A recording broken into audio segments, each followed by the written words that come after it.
I pick up eggs, watching Luke run out over the pocketed white fluff. Mixes in with the bacon and hash browns like molten yellow lava. Fork off a piece of egg white and stir it down in the slop. Toss a glance at Genzo, sitting kitty corner from me at the table and currently stuffing about 5 slices of bacon into his mouth at the same time. Eat that or create an abstract masterpiece, says through flecks of crispy char. Got something incoherent, then lit the piece of egg in the air and scrutinized it like a laboratory specimen. Not super hungry, I guess. Yeah, 'cause someone's got to hog out a high flotation cosmetibles all late evening. Even less fortunate souls at the table had to make do with his Royal Majesty's table scraps. You said Miss Graham would made you hamburger pie. Gonna raise a finger, lowers it. That's besides the point. Talking about unfair disparity, Eggs. Unfair disparity. Picks his finger into his palm with each syllable. We're seated at one of the tables on the ground floor of the inn. It's mostly empty, just a few other patrons partaking in their morning reflections. Though Miss Graham is making sure everyone stays topped up with coffee and juice. Finally bring the dry morsel of egg into my mouth, grinding the pulpy whiteness between my back molars. At that moment that the front door to the inn slams open. Good morning. Give a jump at my kneecaps whack against the table, losing my grip on the fork, falls to the floor with a clatter. Oh, well, hi. You're definitely a different get-up than we used to. Kid walks towards us. Cecil behind her as usual. I scrunch around for it. You're in a good mood. Genzo muses as he wipes off his mouth. I'm in a fantastic mood. Gidget takes the seat opposite us with a flourish, raising her chin across her intertwined fingers. Got a different dress on. A green one this time. Matching hat obscuring the blonde crown of her head. Why shouldn't I be? The time for celebration, though. Is it celebration? As my fingers finally wrap around the handle of the fork. Sit back up. Look back and forth between Gidget and Cecil, who's standing morsely behind her, his hands behind his back. What for? Gidget's cheeks flush. She turns her gaze downward. Well, you know, for this and that. But then Cecil snapped back. Mostly to celebrate your arrival, of course. Not the reason enough to celebrate. Waves her flippant hand back at Cecil. Shoot, Cecil. Play the horn of celebration. What kind of horn was that? Cecil pulls what looks like a rubber or car horn out of his pocket and gives it a squeeze with a look of barely constrained self-loathing. Oh my god, poor Cecil. Sounds like a dying goose. A check of bacon drops on Genzo's mouth. Great. Now that's been decided, let's get going. Gidget launches herself back out from the table. Hold your fucking horses there, missy, Genzo says between coughs. Where exactly are we going? He's right. This is all a little, sudden, I try to cut in. Giggle of unease is back in plain jump rope in my intestines. Gidget in front of me now seems quite a bit more empathetic than the one from the night prior. We only just got here. But Gidget ignores me, donning her sunglasses as she starts for the door. Why, the only place befitting for such a grand occasion. Let me guess, the pier? Yep. It's always the damn pier. Well, just they didn't want to potentially draw any new places for this late into the game. The castle across the lake. Oh, well, that too, I guess. 5 minutes later sees us on the pier, crowded around the ramp leading out fabulously ornate seacraft. Also, I just realized this means Gidget will actually be joining us for the first time to Orland's place. And we're not being chased after this time to the boat. We're not being killed by someone. Or several someones. Holy pee-hole of Poseidon. We're going in this? She lifts the brim of her hat to gaze at up at the good ship. How else do you propose we cross the water? My personal yacht, after all. Oh, hell yeah, we're getting all the special treatments this time. Got a carriage that brought us straight to Gidget without go through all that horrible shit. Now we get to go on our own personal yacht? Fuck yeah. Man, we should have been nicer to Gidget after all. Then, with a chuckle, would you prefer a tiny sailboat for two? Oh, I mean, we've had to use that one every single other time, so... Something about the way she says this that gives me pause, but I ignore it. Instead, squinting as I let my eyes pan in the horizon in search of spiders. Eggs? Hisses next to me. When I don't turn and look right away, gives it a shirt tug, jerking me down to his level. Is any of this, I don't know, ringing any alarm bells for you? Not alarm bells, perhaps, but he does have a point. Now, the yacht itself is certainly new. The idea of crossing a lake isn't. Nor is the thought of what lies beyond it. I finally find myself strangely torn between a feeling of homecoming and a feeling of panic-inducing dread. I feel like we don't really have much of a choice. Maybe you don't, cause you got yourself all goo-goo-eyed for Miss American Pie over here. I've still got at least some of my wits about me. Currently screaming at me that if I want to live, I need to about face my ass pronto. Okay, now you're just being a bit dramatic. Dramatic? Dramatic? You don't sense the boner for murder rising the full slew on the other side of that lake? I pulled myself out of his grip, smoothing down the front of my shirt. Guess he already told me, it's just Orlin. Guess he holds a lot of parties or something. Oh, so freckled boner then. Orlin would never do anything. At least to us. I mean, Genzo has every right to be worried after all the shit Orlin's put him through, but yeah, it is somehow a bit worrying. I get it, I do. Haven't been able to shake the weird feelings since we got here. That it feels like, I don't know, everything is pulling us towards that castle, whether we want to go or not. Bit worrying. So we glanced out across the water, squinting against the sun. Right, so let's get this one past, eh? We chill out here for a few days, then pack it up.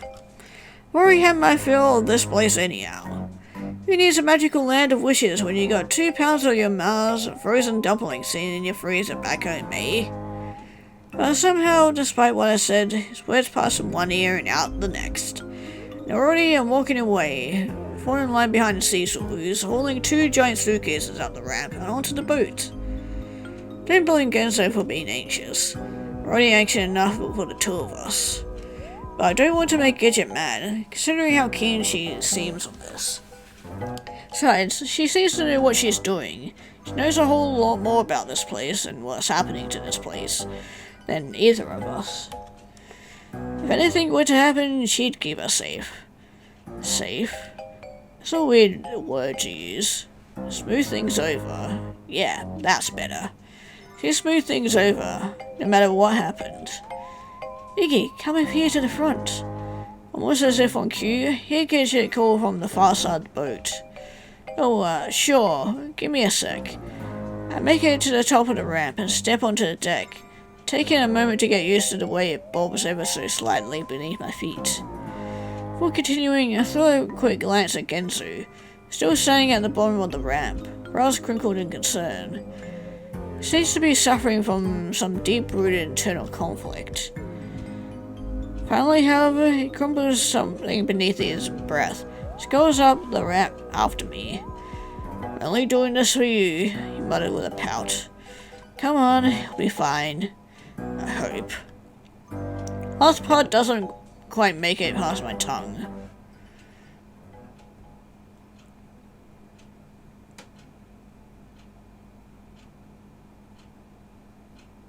Doesn't take long for us to leave port.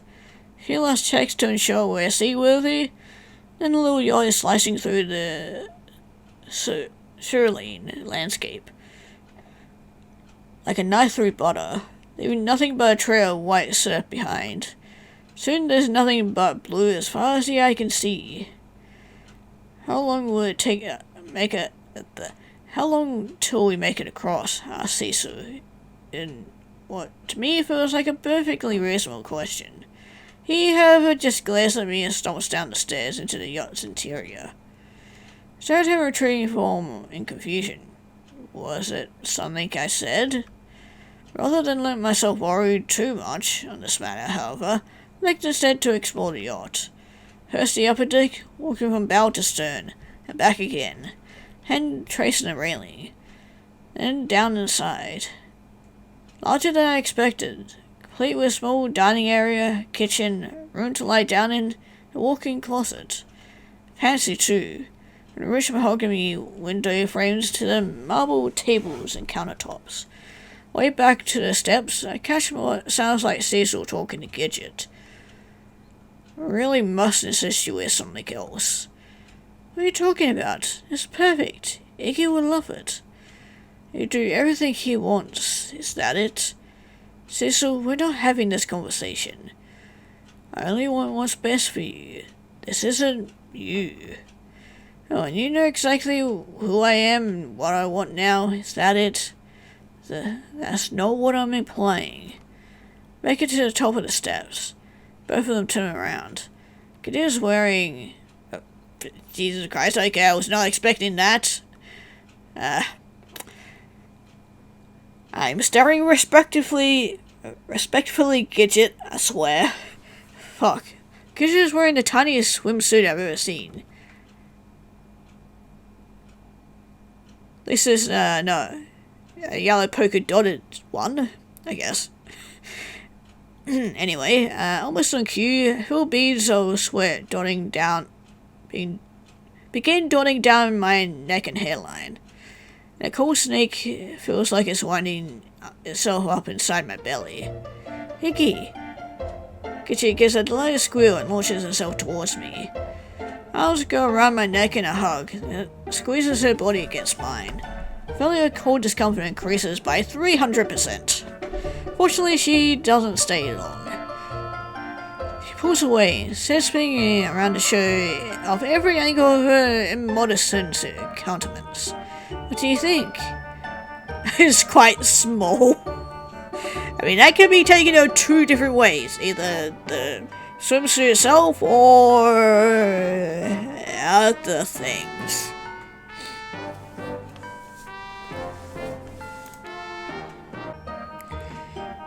Yeah, it is quite small. I trying to form words and bring my hand up to my forehead to disguise my discomfort. Don't even know what to say. It's quite small, that's for sure.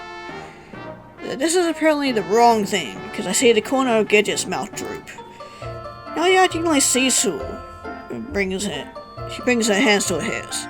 Always do this, don't do that. Are you sure you want to wear that? Cecil doesn't say anything, though I see his brow twitch ever so slightly. Thought for sure you would like it, Iggy. Gaze was shyly. You're the one who knows the real me. Now I'm really starting to sweat. Hadn't meant to offend her. No, I mean, it's fine really. It's nice. Clasp my hands clumsily. It suits you very well. It does. Her eyes are practically sparking now. I knew you would think so. Grabs my hands and starts pulling me towards the front of the boat. Come on, come on. I was going to do some sunbathing. Leads me to the bow of the ship, where a few lounges have already been laid out. Walks down the nearest one, pulling me down beside her on the flowery cushion. It'll be a few hours until we get there. Might as well use it to our advantage, right? Sun out here is glorious. Certainly, right. I still have my face half turned away. Whole body feels like it's burning, not just from the gleaming rays of the sun. Oh gosh, need to make sure you don't get burned though. Gets it last and turns to Cecil. Not outstretched. Cecil!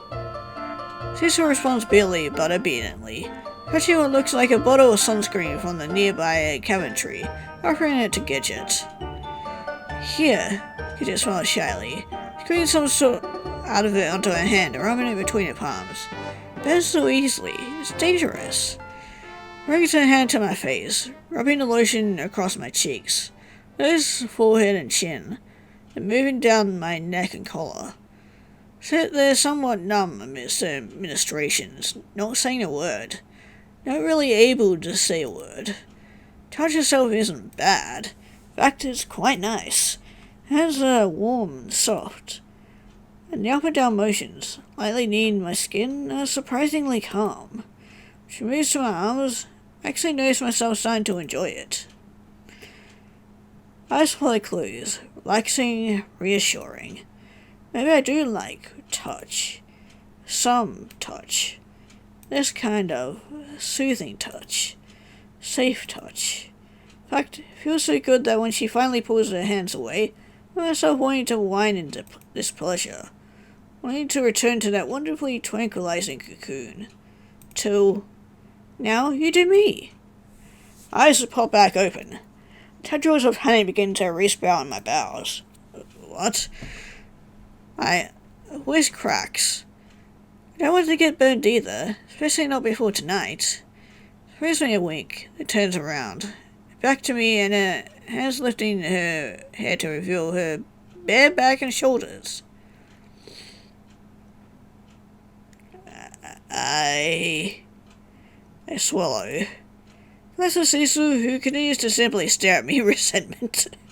Can we just get Cecil to do it? Then back. Pick up the bottle of sunscreen, my fingers shaking. Come on.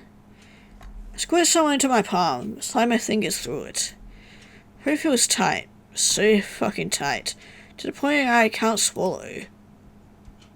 Bring my hands to her shoulders.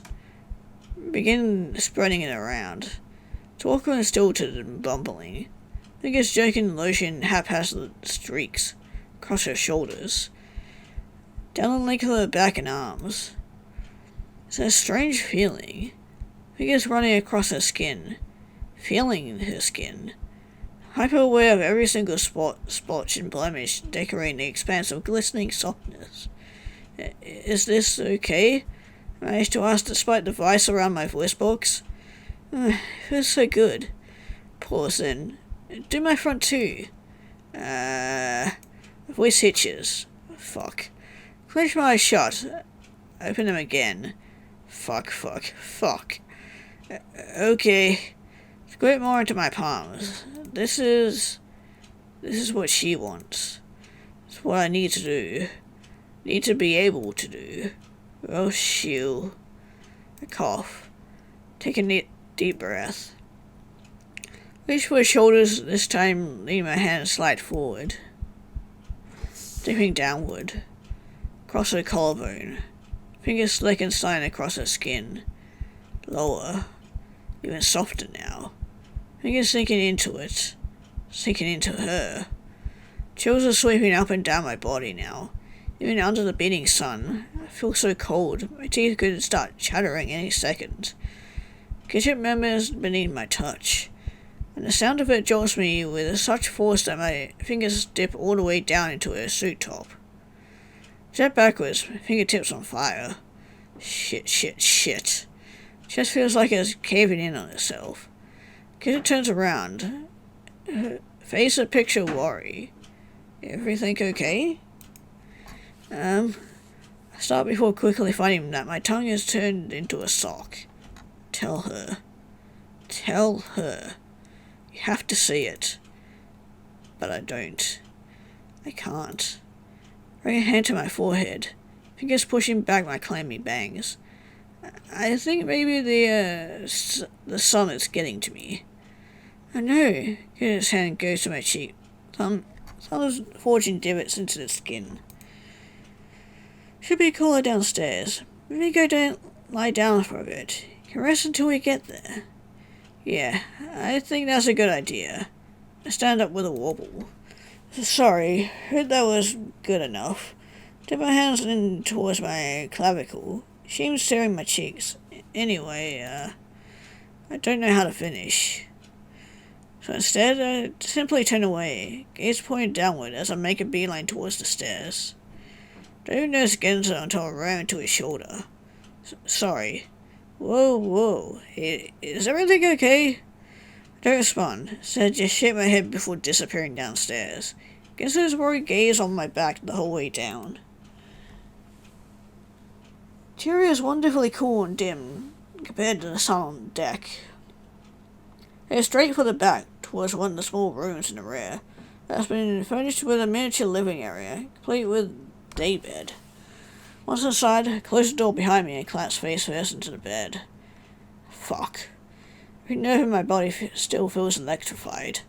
My chest is finally starting to unclench itself. Give myself a moment before kicking off my shoes and rolling to my side, arms around my knees. Breathe. Just breathe.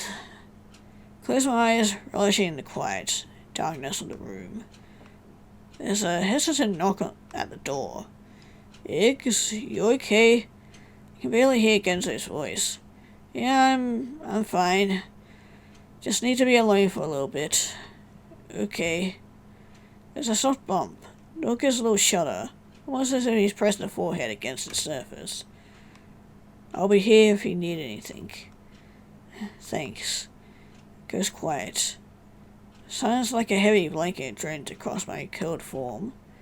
Then a deep breath of air that feels as though it had been stopped up inside my lungs for days.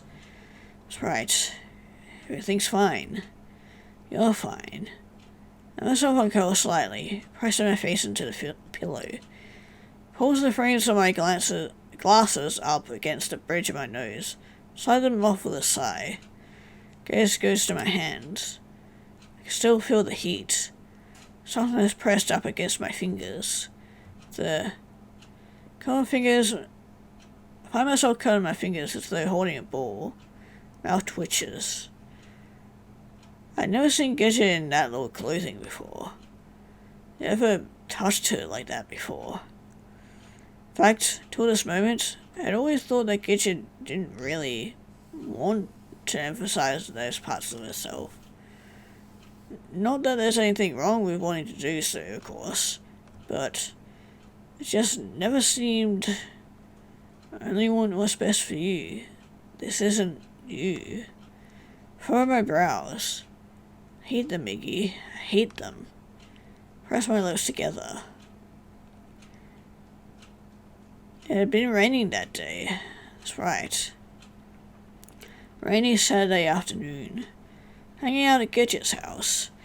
Watching recorded episodes of Toonami. Dueling on our GBAs.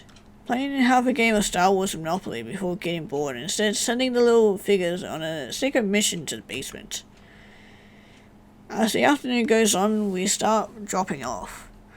First box curled up in Gidget's dad's armchair, his face buried into the couch's cushions.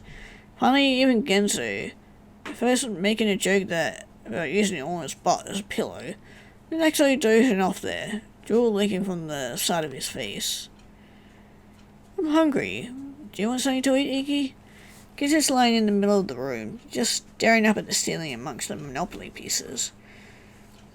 But she sits up at this, tossing a glance in my direction. Oh, but sure. Then we're wandering off towards the kitchen. Gidget's dad is seated at the kitchen table, reading the newspaper. Gidget's mum is cutting out coupons.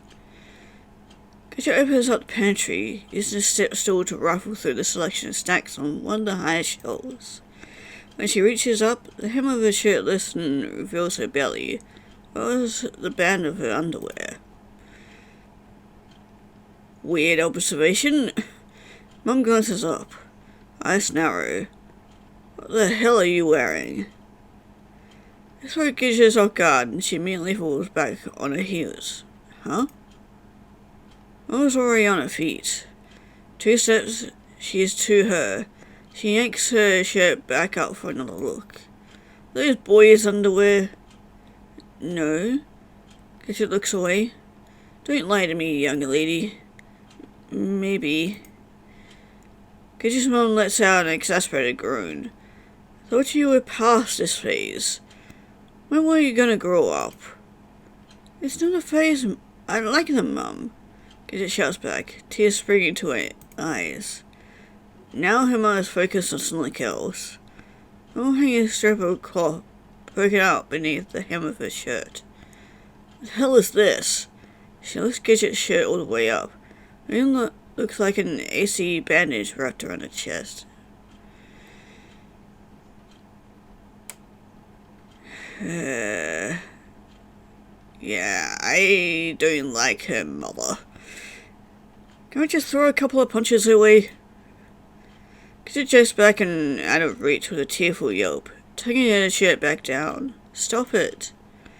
Take it off right now. The fuck is wrong with you? Dave, tell her to take it off. You know what she wants to, Patty. Why the hell would you wear something like that? I just want to. Leave me alone. I want everyone to think you're some kind of freak.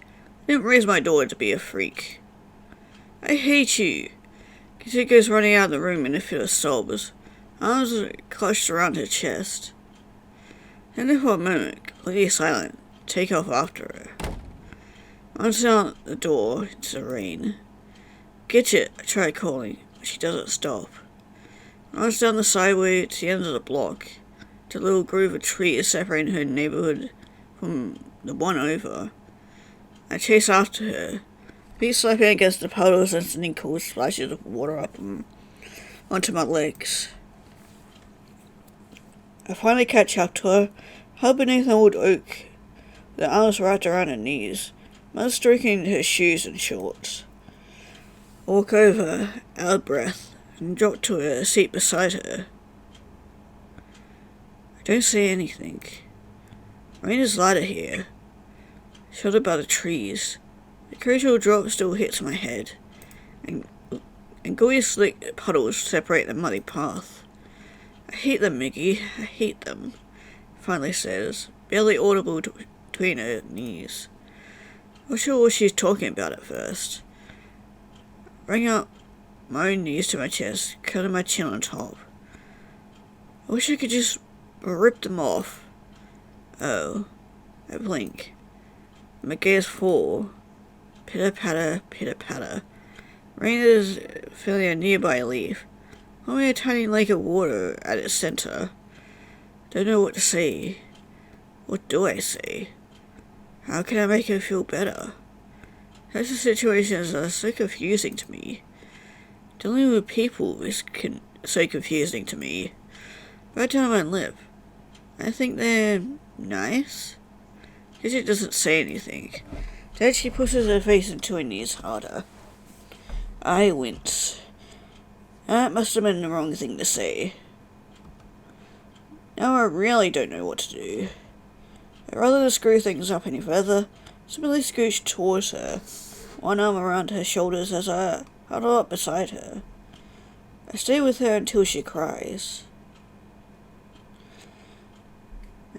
Poor Gidget. Doesn't entirely excuse what she tried to do to Iggy here, but it's pretty clear that she's pretty confused about her gender, and everybody kind of not helping her through it and being against her is not really helping. Right on the other side of the lake is, well, it's something. Pulling to the port of a small castle town. See the glimmering peaks of the castle beyond, sitting tall and imposing on the horizon. The town itself is cozy and quaint. Surprisingly empty. Momentarily at least, because as soon as the yacht ramp slams down onto the cobbles, Gidget parades out, that's following her like some kind of entourage. Battalion of rabbits appear as if on cue. Come charging forward, pricked for attack, immediately skid to a halt. Rabbit Punk goes down on one knee, gaze pointing groundward. Ma'am. Gidget just lowers her sunglasses, bringing her over the top of the lenses. What kind of reception is this? hands go to her hips. This will rattle the lead rabbit even more. Apologies, ma'am. We were informed that you'd be arriving today. Well, we weren't informed. His Majesty hasn't made any plans for festivities this evening, so we... Rabbit winces. Oh, hasn't he? She goes back towards the castle and glancing off her glasses. But we'll see about that. And she tosses an arm out to gesture at us and the suitcases behind her. If you would. Of course, ma'am. I was hop into action, two of them to the luggage and two of them to Gidget herself, with her up onto their shoulders. The rest of the rows fall in line to the front and sides, in a grand procession as they begin their march towards the castle. I only stand there with my jaw slack, watching them parade away. Man, that was our treatment like that. It's something you don't see every day. Kenzo whistles next to me, his own eyes wide. Is this normal?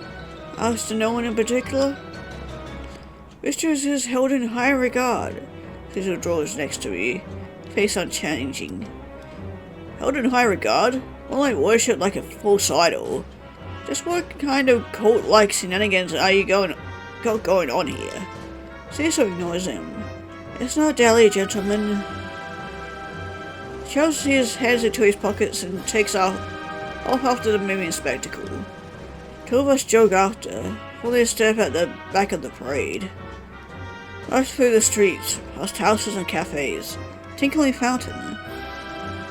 No one else in sight. Roads, buildings, and the windows are empty and devoid of life. I can only scratch an arm nervously as I glance around.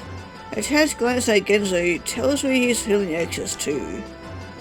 Keep going, following the road of town, or out of town, and up along the path leading towards the castle gates.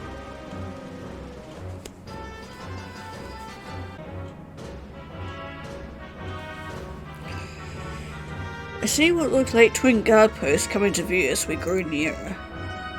I see on either side of the entrance to a bridge that connects to the other side of the moat, the castle gardens beyond. Two robots that appear to be men at the gates rush to tug them open upon our arrival. Looks of frosted dread match the rising gurgle in my stomach. First still, we march straight through the gardens, up to the main castle door. Giant and imposing, making the hair on the back of my neck stick up like miniature antennae. Once again, two robots are there to open the doors for us. Both of them semi-panicked as they scurry into action. Inside, we come with a feeling of... It was an amalgamation of feelings. Or at first, the high looping ceilings, stained glass windows and diving tapestry. Then the strangest sense of belonging. Shave ahead, tug at my collar. How could I ever belong in a place like this? Thought twist my bowels even further. Attention! There's a screech from one of the rabbits. The whole column pulls their feet together in a crisp salute.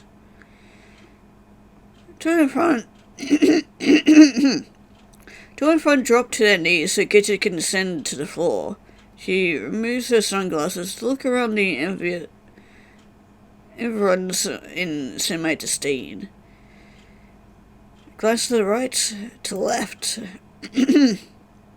Crosses her arms with her chest with a half. You know, sound if we were a little neglected here. But before I have a chance to wonder what she means. Well, isn't this a pleasant surprise? Hey man, it's been forever since we had, like, all four of us together. And alive. Familiar figure emerges from the hallway, little cape fluttering behind him. The goddess herself returns to my keep, and of her own accord. To what, pray tell, do I owe this honour? One spreads his arms in a show of over-embellished grandeur. The sight of him stops me for a moment, like a tiny hitch in the back of my throat. Next to me, however, he again is sucking his breath. When I turn to look, I see his jaw go taut. At the front of the battalion, Gidget just smiles. Do I ever need a reason to bless this place with my presence? Certainly not. Olin rubs at his chin. Though had I known, I would have done much more to prepare. My gaze flicks towards the three of us. I see his eye first widen, then crinkle in mirth. Brings his holding hands to his cheeks in sardonic delight. This is a very interesting music choice. And the surprises keep coming. Look who's finally decided to join us. What a treat. Genzo just snorts. I, however, drop my gaze, feeling all of a sudden shy. A treat indeed, Genjin smirks. Iggy is right where he belongs. Cause for celebration. What better place to celebrate? Wouldn't you agree?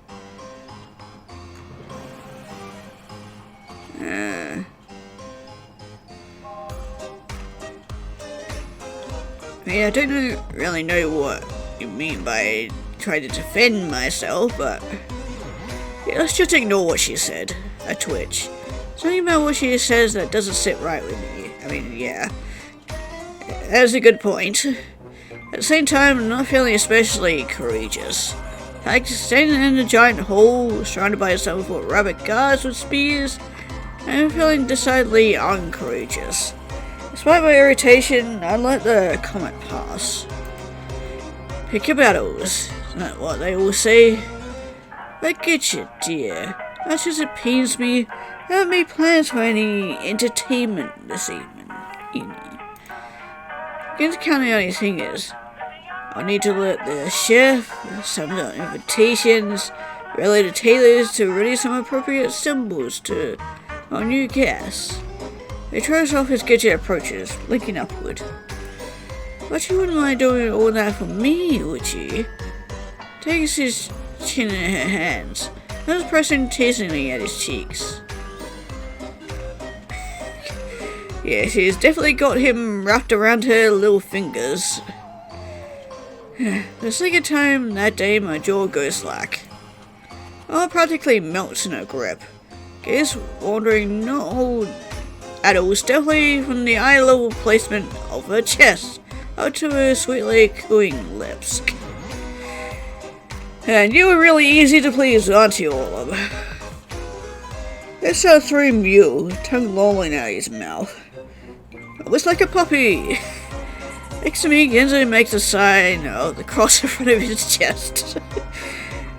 Yeah, be lucky this is the only side of him you've seen. We've seen, much more of him than I wish we'd had ever seen.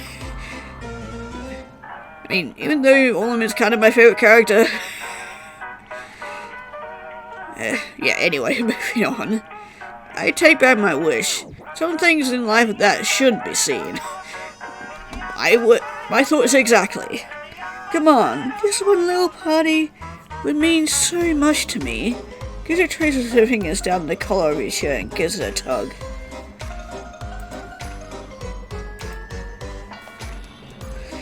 I suppose I could make an exception this one time. One leaning towards her chest.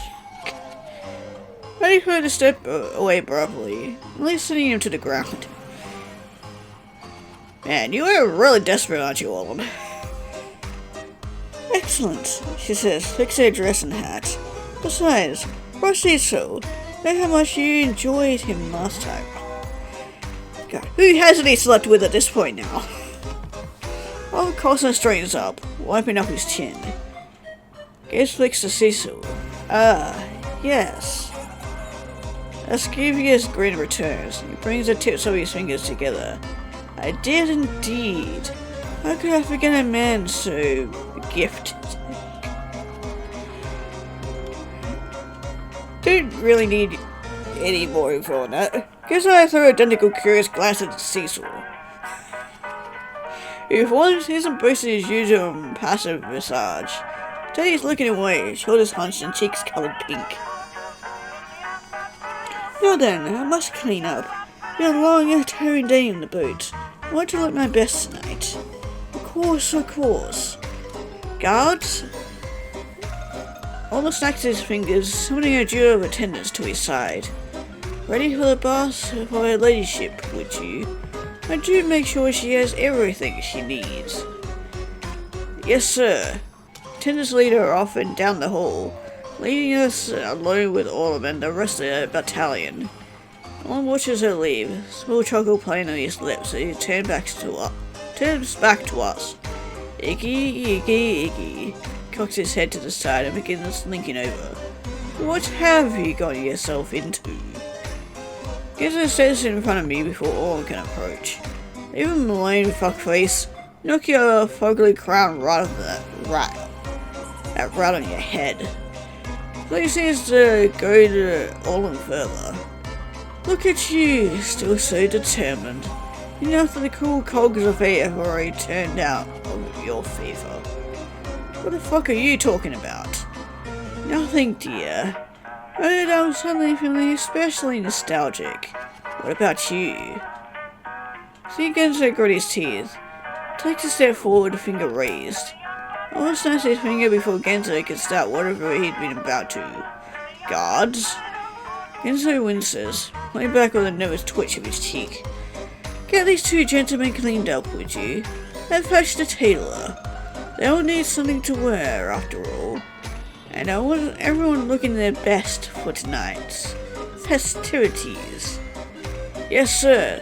Guards nearest us snap to attention, and quickly prod us into gear, hands on our shoulders as they guide us towards the far hall. Yeah, hopefully one of us isn't going to end up being the main course. Behind us, Owen simply waves, a big smile playing on his lips. See you both later.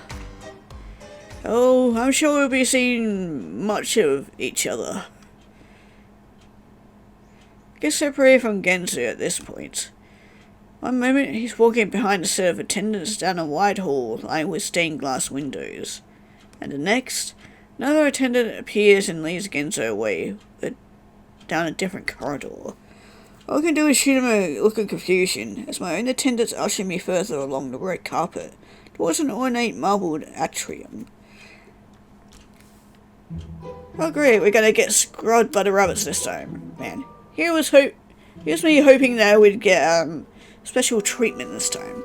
I mean, this is special treatment in on its own, but I was more comfortable when we had our own bath to ourselves.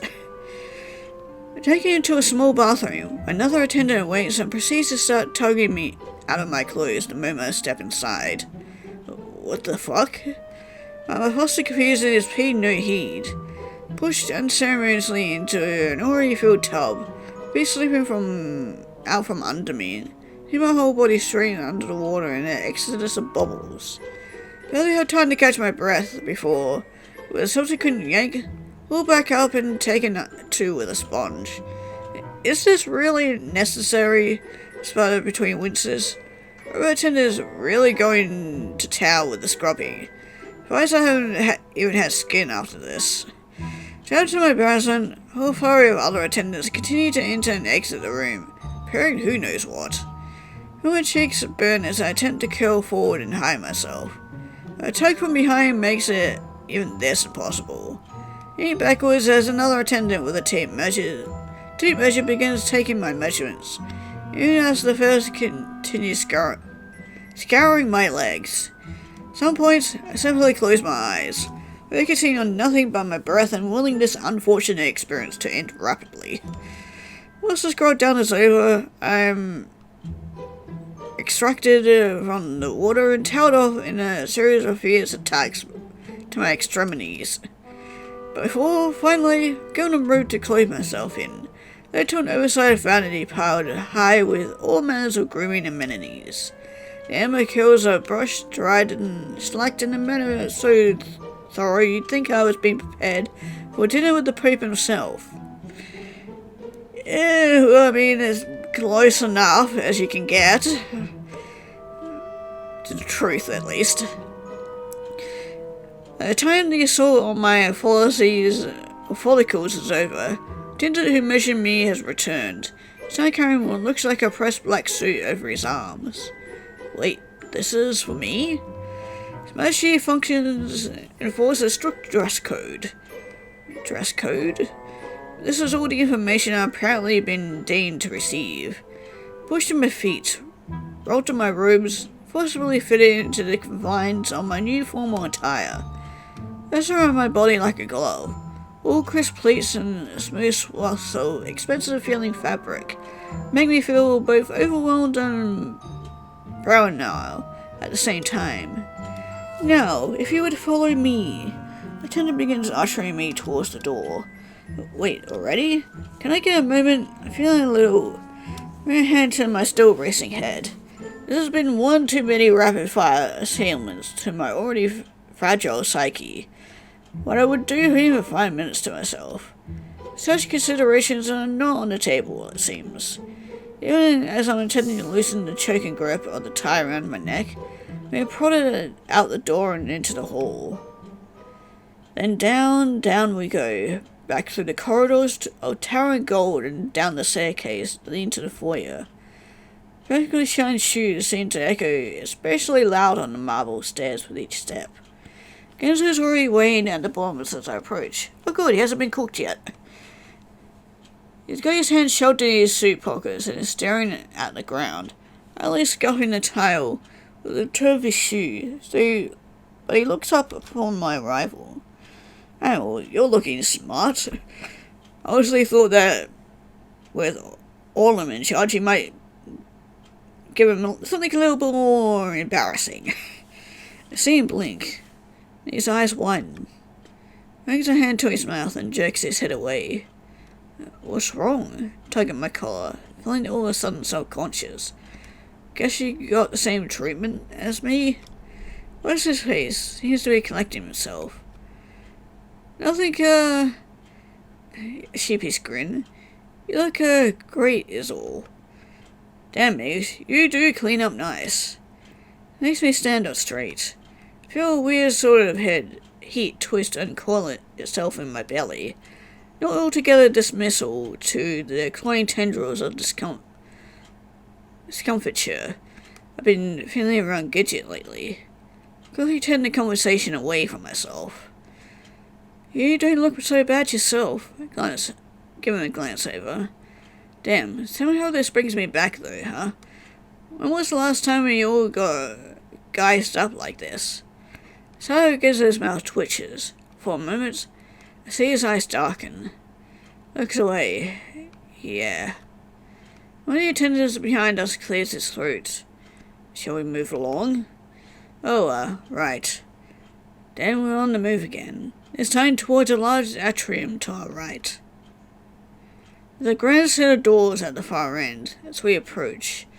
I hear the sound of music grow, louder and louder, all listening violins and tinkling glasses. Two attendants manning the door push it open upon our approach. It creaks, it groans, then parts, letting in the light and the glitz and the dulcet aria dancing across the air. Presenting Ignatius Walter Maxwell and Genzo Ikahara. Thinly shrinking on myself. Did he really need to say my whole name like that? My cheeks feel about 100 degrees. Already driblets of sweat working down my freshly clean neck. Size of the ballroom doesn't help. It's absolutely enormous and bright. So fucking bright. Every single inch of it gleams with gold and silver, glittering 12-tier chandeliers hanging from the ceiling, and a motor-string quartet striking out their instruments in the corner. The people, there's so many of them, all dressed in knives with gorgeous dresses and dashing tuxedos. Upon our triumphant entrance, every single pair of eyes turned straight towards us. I really want to disappear inside the collar of my suit. This is too much. Way too much. Already I can feel my chest grow tight, fuzzy dots dancing across my eyes. Come along now. One of the attendants prods me forward. Legs feel like they're made of jelly and they refuse to move. I think I need a minute. Breath is coming out faster and faster. Fuck, I'm gonna pass out. Till Genzo's hand finds my shoulder. Feeling of it grounds me.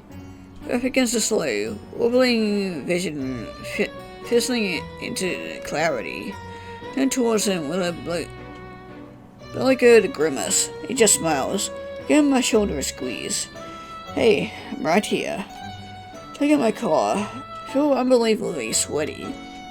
I shake my head, take a deep breath, allow the attendants to lead us forward, further into the room. Let's breath out once beneath one of the larger chandeliers adorning the ceiling.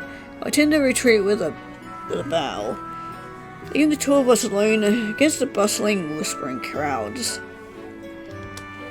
Champagne, where appears seemingly out of nowhere, offering a tray of champagne flutes. Genzo practically launches himself at the tray, downs one in about 5 seconds, and waits for me to take one before grabbing another. Looks strangely anxious. Before I can ask him about it, I feel a tingle on the back of my neck. Enjoying yourselves, gentlemen? Turn around to find Orm only a few paces behind us. Grins from earlier on his lips, as though it had never left. He's also donned new attire, now in a sleek white suit that might as well be molded to his body. What were you wearing until you showed up, looking like a cum-coloured dick in a crown? Genzo smirks. Did you pay for all these people to be here? Eyes twitch. He never loses his smile. How have I missed that mouth of yours?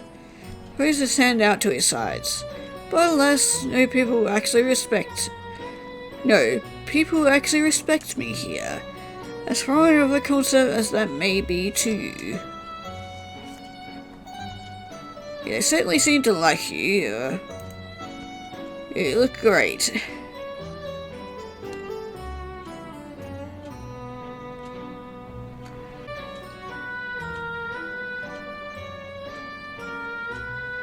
They certainly seem to like you.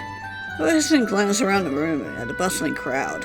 None of the nearest ones are throwing furtive glances in Orm's direction, wrestling none too discreetly amongst themselves. Certainly they seem to, like you. Oh yes, you can say they're dying to be here. Not being subtle at all, are you, Orm? That's my turn for my eye to twitch. Orm oozes over. Yes, but don't you two look nice? Talis did a fantastic job. Reaches out to fix my collar, now amused from all my nervous tugging. Gives my cheeks a series of quick pats. I could gobble both of you right up. Again, real subtle. Next to us, Genzo clears his throat, loudly. Orm stares back from me with a grin. Oh, it's not I'm feeling neglected. His gaze shoots to Genzo's now empty glass. That's his finger. Waiter, get this man another drink, would you? You don't know how much he loves to indulge. Genzo's empty glass has switched for a full one so quickly, Genzo actually takes a stealth step backwards, right into Orm's arms. Orm's smile widens, and he gives Genzo's shoulder a squeeze. Perfect. I do so like to ensure you have everything you need. Get off me! Genzo grimaces and tugs himself away. But he's looking anxious again. Same tightness around his eyes I'd seen before when getting on the boat, when we first entered the castle. Orm just laughs, then stops, tilts his head up with a hand to his ear. Oh look, they're preparing for a dance number. Looks his gaze towards us. I trust you two will dance. I act straight on instinct, muscles tightening with an uncomfortable shiver. Next to me, Genzo looks similarly vexed. We would never. No. Orm shrugs. A pity. I suppose you wouldn't mind then, would you? Continues, biting down on his lip in anticipation, grabs my hand and pulls me towards him. I can only shoot Genzo a look of panic confusion as Orm tugs my hips against his. A grand flourish, he sweeps me almost literally off my feet, in time with the brisk tempo of the music. Yeah, this is much more upbeat to the previous song we danced to, but fingers curl between mine with a possessive tug. Now you're regretting your words, aren't you, Genzo? I can barely keep up. Takes everything. I have simply keeping my balance as my feet attempt to move in time with the beat. I must look absolutely terrified because Olin gives my hand a reassuring squeeze, his head cocking to the side in amusement. Do relax. Looks like a spooked field rabbit. Can hardly seem to contain his grin. This is all a bit much for me. Yes, it would be, wouldn't it? You've never been one to revel in the attention of others. Cocks his head to the other side, and yet said attention always seems to find you anyway. Quite curious, actually. Why is it that so many people are champing at the bit for a bite? If my head weren't already well enough, there's me alpha spin that leaves me positively rattled, goes me back in close. What are you talking about? I try, even if my insides curl and twist. Ah yes, I forgot. Oblivious to a fault this one. Though perhaps that only adds to your endearing qualities. Hand wanders lower. Everyone being the one who wants to teach. Finds my rear end, pulling it towards him with a shuddered tug. You're a thing or two. This, however, his gaze flicks to Genzo, who is positively bristling. When Olin starts pushing his face up against my neck with the Bedina's mule comes stomping over. Okay, that's enough. Enough? Whatever do you mean? You made your point. It's so much fun, Genzo dear. Genzo's face goes red. See him grind his teeth together. Goes on my shoulder with an angry yank. Oh, I see. You're jealous. Olin just laughs, using the momentum to spin in towards Genzo instead, fully grabbing his hand. Don't worry, there's enough for me for everyone.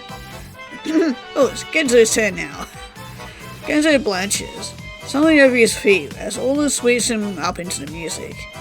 Ah yes, this is nice, isn't it? Just the two of us, enjoying the moment.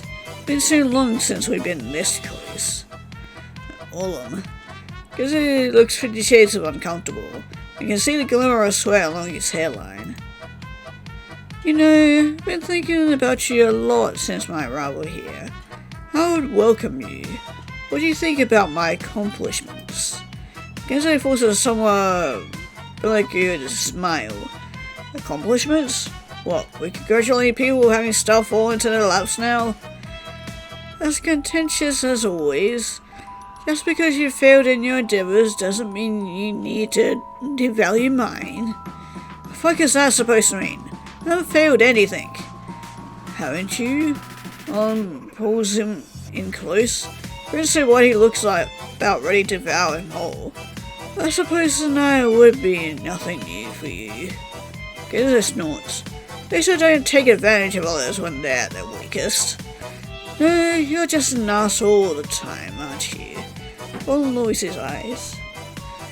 And you know it too. Know the pain you cause people. And that he deserves better than you. Genzo's jaw goes taut. Mutters something under his breath and tries to pull away. Olin doesn't let his hand go, instead taking advantage of the small height he has on him to dip him backwards. And yet, you still couldn't let him go, can you? Just a stupid, sad little puppy groveling for scraps. He leans forward, their foreheads practically touching. Genzo jerks his head away, still trying to extricate himself from Olin's grasp, and finally does let him go, although none too gently. In fact, the sudden release sends him straight to the floor. Almost stands over him. He is gritting plain on his lips as Genzo recovers from the fall. His eyes crinkle into tiny twin slits. But you still have one last chance, Or are you gonna run away from that too? This time it all turns to me. Grabs my wrist, flinging me towards Genzo as he manages to push himself back to his feet. I stumble into him, half falling across his shoulders. Genzo's eyes practically bug out of his head. Now it's time for a threesome! This is gonna be awkward. Before I can move away, one grabs Genzo's flailing arms and pulls him in close, cushion me between them. Isn't this sweet? A tarantula for 3. A fitting too. Considering how we've been dancing around each other for years. Genzo's gone bright red beneath him. I feel myself sinking in against his stomach. I was balanced on his shoulders and my breast tilted against his neck. Second, his mind flexed back to the bouncy castle. The two of us all tangled up atop the bleeding fabric, pressed against each other, tight against each other. Then on lets Genzo's arm go, stepping back with a playful grin. Alas, though, I cannot stay, for I have other important matters to attend to, other guests to take care of. So I'll bid you gentlemen adieu for now. Gives a little bow that makes his cape flutter out behind him. Trying not to have too much fun without me, On a final grin, and he spins around, eyes from the crowd on him as he saunters away. Two of us watch him for a moment. Genzo must notice that his arms have fallen around my waist. He jerks backwards with a flustered start, his cheeks still pink. I probably don't look much better. Feels like gallons of sweat leaking down the back of my neck. My suit is now a wrinkled mess. Try to smooth it down, gaze pointing groundward. That was, something else. Say that again. Genzo coughs, shifts, runs a hand through his hair. I force a laugh. I mean, Orm has always been a bit of an odd duck, but that was beyond anything I could have expected. The place must really be going to his head. Do you want to dance? Genzo practically spits out, cutting me off in mid-sentence. Look up in confusion. He has his gaze securely pointing at my feet, hands curled into the fist at his side. Weird twist in my stomach is back. Someone from back before we entered the ballroom. His wool gigs are nervous up through my chest. I mean, if you want to, it's all... He looks up, and back down. As long as we are here and all. Sure, I guess. Across again, holds out his hands. I reciprocate clumsily. Us bumping against each other as we both try to determine where to put our free hand. Finally, his goes around my waist as I take his shoulder. Easier that way, considering our height difference, I suppose. Then, we start. Aww. Even then, it's nowhere near the smooth fluidity Orm had provided in our early cavity. More than like two kids on their first school dance. Inverted eye contact only adds to the portrait of awkwardness. It's two so awkward and adorable together. This is a bit weird. Why are we doing this? Friends don't dance like this, do they? With all of them, it had been like just him. But like, this feels different. Especially considering the way he refuses to look at me. When I can feel his hand trembling ever so slightly on my hip. When he has his lips pressed together. Wait a minute. I blink. Before my mind can process this further, he speaks up. Pretty, nice music? Yeah, it is. I have to admit, it feels pretty regal, you know? With all the highfalutin grandstanding stuff. He chuckles. Not something I would have expected to experience, you know. Could say that again. He was like the son of some fancy baron or something. His gaze drops again. Seems to be searching for something to say. Wonder where Gidget is. Haven't seen her here yet. I see Genza's eyes twitch ever so slightly. She, on your mind a lot, huh? I mean, of course she would be. Why wouldn't she be? Am I right or am I right? I cough. Probably gonna be dressed to the nines, you know what I mean. Putting us too focused to shame. I doubt that, I laugh. Especially after everything else I've seen her in. Quickly choking my words. I go straight back to the boat. Definitely not what I need to be thinking about right now. Guess I must feel my body tense. Yeah. It starts as though trying to search for something to say. It's pretty crazy, you know, yeah? Kitchen, I mean. How so? Just, you know, like, haven't seen her in years, right? Almost didn't even recognize her. Crazy, right? She looks so different. I drop my gaze. Guess she has changed a lot over the years. Right? If you'd asked me back then, I probably said she was... Starts perhaps realizing what he's about to say, then frowns. Anyway, just not what I was expecting, I guess. But hey, when have I ever been able to read people, huh? I got the social perception of a stick. You, Mr. Life of the party? Take it till you make it, my dude. How about the first option is make a dirty joke? Make a joke about all of them. Nah, I'm not going to stoop down to get to his level, so let's just stoop down to a different type of level and make a dirty joke. Yeah, that's what she said. Man, Iggy, I fucking love you. I love you, man. Say with a smirk. Ha! Guess I laughed so hard, so loud, that a few of the nearest dancers turned their heads. Someone disinclined to the horizontal grind. Gotta say, you got a pretty dirty mind sometimes. Well, I mean, with a friend like you, why wouldn't I? Hey, what's going up here has nothing to do with what's going on down there. Alright, I'll give you that. I'll admit, it's not something I can, really relate to. So you have to forgive me if there's stuff I don't understand. To be honest, I just still don't understand much of any of it myself. This fool is a bit at this. Gizmo cocks his head to the side, just looking at me for a moment, then smiles. Hey, come on. Where'd the fun be if we understood everything about ourselves from the get-go? Am I right or am I right? Life's not life without a few surprises along the way. I forced a little chuckle. Yeah, I guess. Hell, look at me. Who'd ever guessed I'd turn out as wide as I am tall, eh? I shake my head with a little laugh. I mean, you're getting that beer gut in early, I guess. It was good to laugh. Guess I can always make me laugh. I press my lips together. Burn my eyes.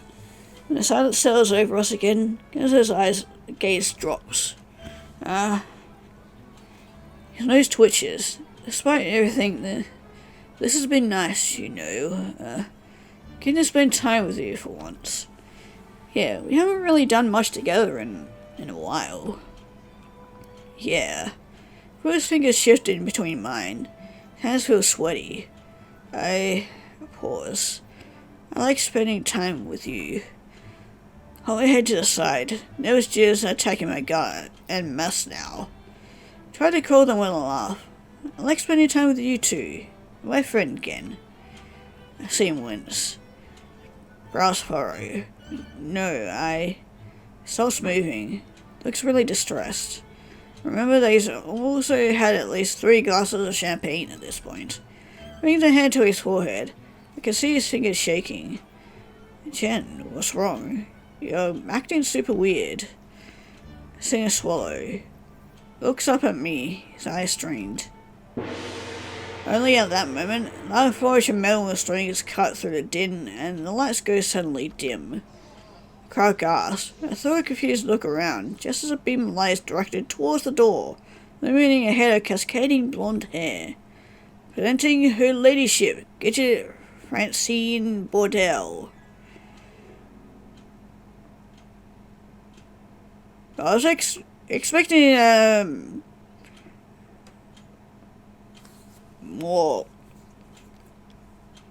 something more covering her, but also I was expecting like some sort of extravagant ball gown and a simple red dress. But I mean, I guess it does suit her. But she's there. She is. Fuck. She's absolutely radiant. Raises her head. Eyes sparkling, skin glowing. In a dress, jaw-dropping beautiful, all red that plummets to the floor. Olin is at her side, guiding her into the ballroom, like a king showing off his queen. Gidget, she glides along like a veritable goddess that's just descended from the heaven, throwing gentle smiles at the yawning crowd with each step. With the empty time today, I find myself at a loss for words. A strange tingling warmth is running wild up and down my spine, my legs, my chest.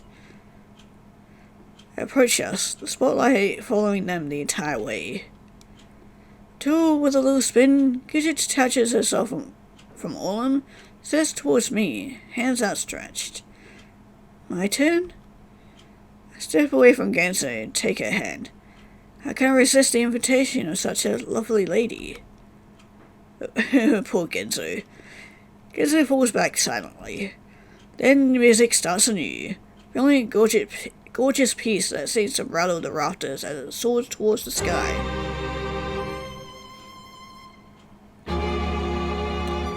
Oh yeah, epic music.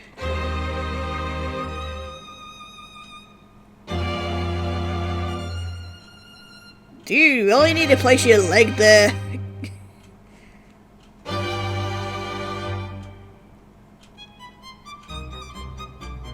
Gidget pulls me in close, then begins to dance. Barely even need to do anything. What happens is so seamlessly, so easily. Flows like an angel of dance, pulling me this way and that, twisting effortlessly in my arms as she spins. I have my breath stolen from me, only from the flurry of movement, but from the sight of her in all that effluence. A dazzling whirlwind of red and gold artistry that I can't tear my eyes away from. So absolutely alive. I feel myself filled with a kind of vivacity never experienced before, just looking at her, being with her, moving with her. For a moment, I could swear we could become one. Her arms around me, arms on me, around me. Might as well be the only two in the entire ballroom, swirling dismally under the spotlight. How am I following along? Don't even know at this point. Somehow my muscles know what to do, knowing how to hold her, know how to move up and down her body as she spins in against me, gazing into my eyes. Like a true fairy tale. Picture book's climax. Prince holding his princess. Music accelerates, cascading into tumultuous crescendo. Makes my very eyes shudder. And she whisks me back around. In towards her. Close. So close. Unbearably close. Body pressed against hers and her arms around my neck in a smile. Lips trembling mere centimeters from my own. Then it's over. Last night ringing for a final second before echoing off into nothingness. One moment. Two. Both of us just standing there. Sweating. Breathing. Before the crowd burst into applause around us. Gidget laughs, smiles. Still holding me, gazing at me, face beaming, eyes gleaming. I can feel the heat radiating off her body. Smell the all too familiar bouquet of hair. Of her hair, now tinged with sweat. Iggy, she says. Cock my head to the side curiously. Iggy, Will you marry me? I stared at her blankly for a few seconds. Words not quite processing. Then it suddenly hits me. A wave of something washes over me. Impact like a giant wave right to my stomach. Oh God, you're not going to give me the choice to decide here. Voice trembles, and I look around. Look at the crowd. Everyone watching us anxiously, waiting for my answer. My gaze goes to Gidget. To her smile. To her eyes. She's waiting too. Waiting for me to step up to the plate. To fulfill my duties. To be the man she wants. Needs. Oh, perfect life. Lick my lips. Close my eyes. Yes. Oh, then open them, louder, more confident. Yes, yes I will, of course I will. Gidget's face had been beaming before, is now incandescent now. A little cry of happiness, she pulls me back in, hugging me with everything she has. I was sticking hard around my neck. Oh, Iggy, I'm so happy. Crowd erupts again, this time with cheers of congratulation, laughter and tears and sighs of happy relief. Yes, that's right. This is right. The two of us. We're right. We belong together. We always have. Hug Gidget back, bring my face into her shoulder. Rush of relief washing through me, making my muscles weak and trembly. I am too, I say against her cheek. It's holding her being held, my own cocoon of belonging. Glance up, look at the crowd, seeing Genzo and Olam. Genzo is just staring at me. Look I've never seen before in his face. Olam has his arm around Genzo's shoulder. Leans in and whispers something, even like a smile practically brushing against Genzo's ear. But then Gidget pulls away, taking me from my thoughts. I can see the glimmer of tears in her eyes as she lets a phlegmy chuckle. We're going to be so happy together. Yes, pulling close against my side as members of the crowd begin to approach, words of congratulation and adoration on their lips. Yes, we are. Yeah, these two are definitely... Yeah, seem to be two sides of the same coin. They get, even though they both feel like they gotta fulfill their duties as due to their societal needs. Like Gidget doesn't feel like she seems to be a woman. Obviously, someone of some other gender, whether that be man, non-binary, or whatever. But she feels like she has to follow suit on what everybody else wants her to be. Like her parents want her to be the woman that she was born to be, and then because there's the whole thing of like women have to go get married, have kids, be a stay-at-home mom, and all that stupid shit. And then there's Iggy on the other hand, who has the pressure of like the whole sex thing, because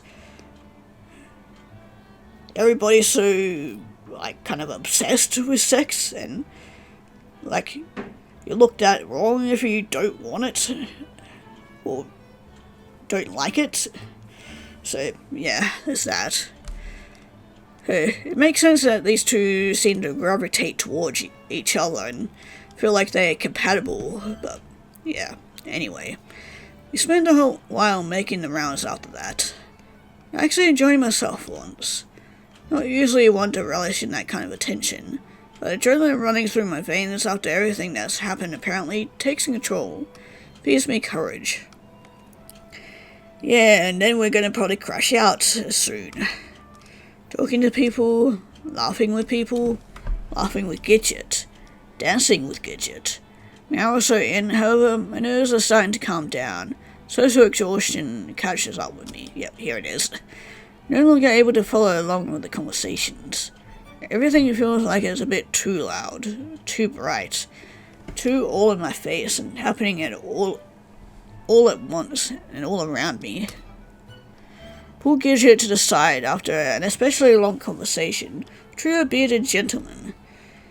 Feel like I'm starting to fade. Mind if I call it a night? Need some quiet. Gidget glances up from his champagne. Oh, of course. Anything for you. Let's go upwards. She leans in to give me a quick kiss on the cheek. I'm gonna stay a bit longer. Still some people I want to talk to. Sure, let's give her a kiss on the cheek back. Of course, right. Then, act that surprises even me. Lean forward, turn the kiss with all the shy bashful of a girl confessing to her first crush. Have a nice night. Go shoots groundward. Get her cheek turns a delightful shade of pink. You too, Iggy. Her lips curl into a smile. Sleep well. Then I proceed to turn on my heels, a stiff about face, and make a beeline towards the exit. God, I need to get out of this place. But it feels like it's burning. Then I'm walking towards the exit. Halfway there, though, realize I don't actually know where to go or what to do. Look around for Orlum. There's nowhere to be found. Yeah, I get the feeling him and Gento are having a little, private time. And not the good kind of private time, either. In fact, realize I haven't seen him for quite a while now. Gento too. Do a final sweep of the room with my eyes, thinking maybe I just missed them, but no. No sign of them anywhere. Chewing my bottom lip with a little hum. Then renew my trek towards the door. I ask one of the attendants if there's a room or something available for me. Of course, right this way, sir. Attendant bows and leaves me outside. Thank God. Got up multiple flights of stairs, fatigue pressing on me with greater weight with each subsequent landing. Finally, we turned down a hallway, lined with ornately carved doors. Opens the second one on the left and beckons me inside. Delightfully dim inside, nothing but a fluttering candelabra on the bedside table to light the room, and quiet too. My chest starting to unclench already. Wonderful silence wraps itself around me like a warm blanket. We prepared night clothes for you on the bed, sir. If you need anything during the night, simply ring this bell. Oh, good. We actually got the same room from last round, which is good. Attendant gestures towards a small brass bell hanging on the wall by the door. Oh, thank you, I say clumsily before the attendant bows and walks back out, leaving me alone. The sweet serenity of isolation. To take a short jaunt around the room to get my feel of the place, ending up at the bed, where I find a set of blue pajamas awaiting me. Wonderful. Slip them on, anxious to get out of the claustrophobic cage of my suit. Then crawl into the bed, loving the way the soft sheets fold around me like a crepe. Quiet, wonderfully quiet. Stare up at the ceiling, just breathing it in. Tonight was something else. Still can't quite wrap my head around it. How do I feel about everything? Happy, I guess? I'd gone through a whole whirlwind of different emotions throughout the evening, but now I think I can say with certainty that the lingering feeling is happiness. Hopefulness. Yes, things definitely feel right. Everything will be fine. Close my eyes. Open them. Stare again at the ceiling. Somehow my brain is still too active for sleeping, even despite the fatigue gripping my body. And so, I just lay there. For how long, I don't know. Just basking in darkness. Till there's a knock on the door. Uh-oh. Why do I get a bad feeling about this? Give me bad flashbacks. Instead of happening at the inn, at the other town, there's something here, potentially. I got a bad feeling about this. Glance towards it, wondering at first if I'd simply been hearing things. When I do nothing for a minute, knock comes again. I gradually push my way out of the bed and pad across the floor. I open the door. Who could It's her. Standing shyly on the other side and looking up at me with an almost guilty expression, tugging up her lips. Hey, sorry if this is a bit forward. Let me hand through my curls. No, it's fine. I just couldn't sleep. Kept thinking about everything. Didn't want to see you so bad. Mix our heads together, then some pats kissing. Is it alright if I come in? I'll glance back at the room. Sure. I step aside to let it pass. Taking a look around the room, whilst there fading hesitation, probably lets out a giggle and runs towards the bed. Bouncy rolls on top, bringing all the sheets around her like a cocoon. Oh, Iggy, I'm so happy. The sight of her wriggling around like a little caterpillar beneath the sheets makes me smile in spite of myself. Now wander over. I am too, still reeling a bit from everything, but I'm happy, really happy. Pulse back up, hairs poking out the sheets. I know, same. Honestly, I don't really know what came over me. It just felt so right, so like I had to do it. And when you said yes, I just, it's like, I can't even contain myself. Everything just feels like it's falling into place. I know. Perfect. It was perfect. Larson throws her arms out to the side, sending sheets around her billowing. Sit down on the edge of the bed, just watching her with a little smile on my face. Though after a moment, my smile twitches, just ever so slightly. Perfect. Is it really perfect? I once again find my thoughts returning to Gidget's words in the car. The words she directed at her, those many years ago. The junior high Gidget, crouched beneath the trees, not painting her cheeks and knees. Even to its recentness tonight. Gets his words back in the ballroom. Gidget, I say with a shudder in my voice. Gidget, there's something I wanted to talk to you about. I pause. Well, it's something I said a long time ago. Gidget turns and looks at me. Tilts her head. Smiles. What is it, Iggy? It's curling towards me. It's something I regret. Regret? Takes my cheeks in her hands with a playful grin. There's no regret here, Iggy. No, I mean, just listen to me. Now she laughs. Look at you, all flustered. How could there be anything to regret? You're perfect. We're perfect. Everything is perfect. I let go around my neck and she pulls me in close for a second, or kiss. Regret implies there's something wrong. She smiles against my lips. There's nothing wrong with us. Nothing could ever be wrong with us. When things happen exactly as it should, a dream come true, like a fairy tale. Squeezes me tight, to the point that tiny pinpricks of sweat begin rising up along the back of my neck. The point that I lose track of what I've been trying to say. What was it again? Can't seem to remember. I'm lost. Lost in her. That's right. How could anything be wrong about this? About us.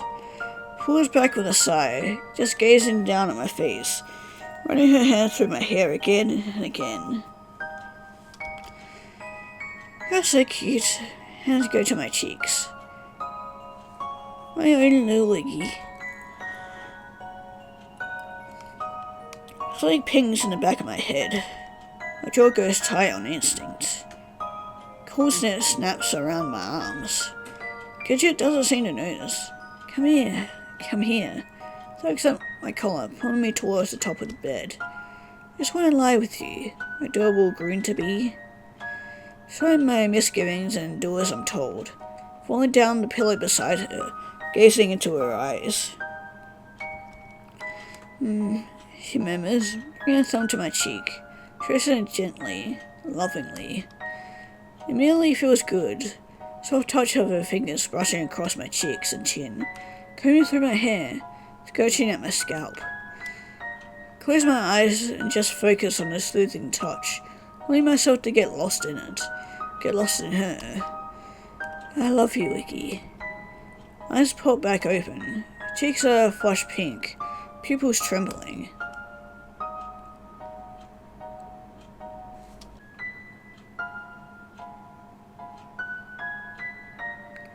I guess I love you too.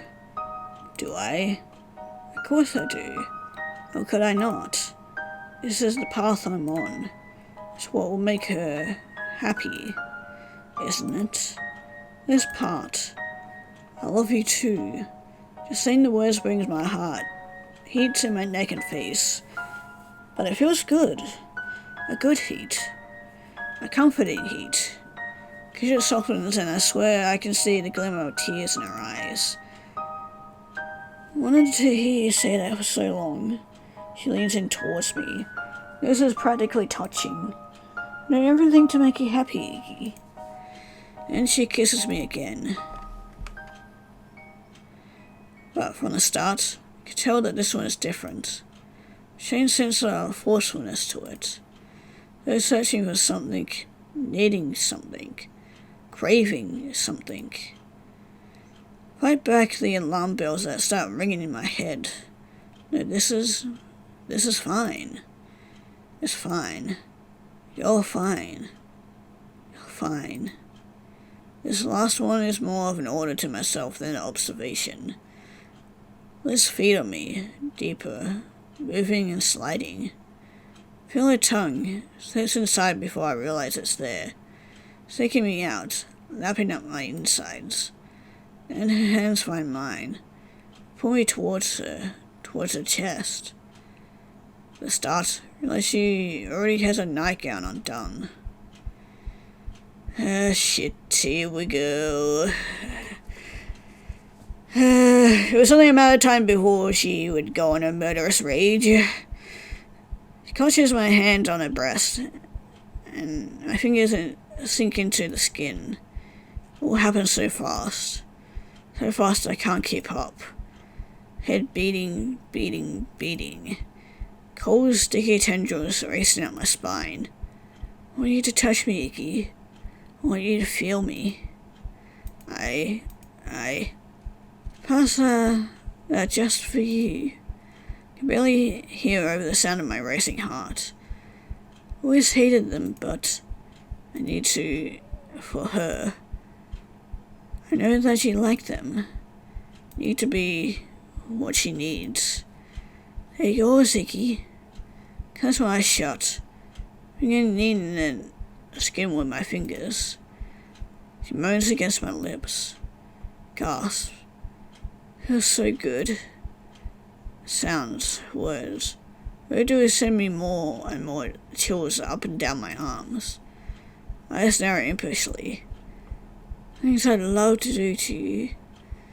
Oh, I know the things you'd love to do to me, especially when we tell you no.